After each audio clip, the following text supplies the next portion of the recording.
Today we're interviewing Arai Sensei. He was one of my teachers when I was studying animation in a vocational school here in Japan. He does background animation for animation, video games and such, and he has his own studio. I'll be adding English subtitles to the video because I'll try to do my best and interview him in Japanese. Good luck to me. I hope you enjoy it. 忙しいところでありがとうございました。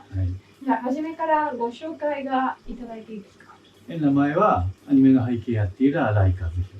どうしてアニメ業界に働くようになりました？家の近くにスタジオができて、絵が好きだったからその会社に絵を描いてる会社って知ってたから自分の描いた絵を持ってって、ポートフォリオ。そういやポートフォリオじゃない、本当にただの絵、1枚の絵を宇宙戦艦ヤマトの絵を描いて持ってって。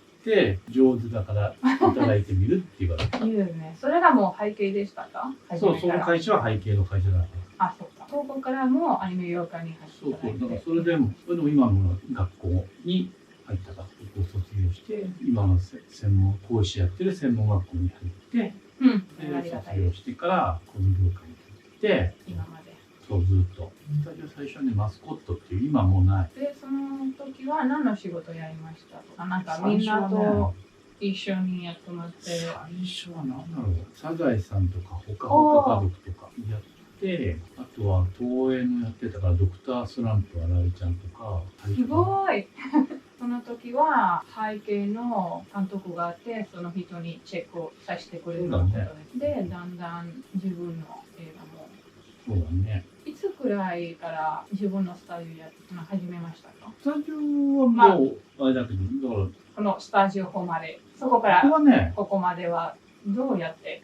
その時だからその会社最初は学校を卒業した後はねそこに行かなくて先生の会社に一回入ったんだけど、こう辞めて先生が金箱さんっていうんだけど、その金箱さんがいた、そのマスコットっていう会社に行って、それで一緒に働いて、で金箱さんはうまいから美術監督とやってたから、その補佐をアシスタントをしてて、だから結局だから美術監督のアシスタントで、だんだんアシスタントが取れて美術監督と一緒になっていて、その後はねそこの会社辞めてサンライズとか辞めて、だからアニマルアニメの鈴木さんのいる会社に行って、でそこでサンライズとかのレイズナーとかなんかロボットもの昔はそういうの多かったから。ガンダムもやってた。ガンダムはねやってないけど、ガンダムはね劇場とかテレビのはやってない。あとは AIC のメガゾーンとかイクサー1とか。鈴木さんのマサヤスタジオから独立した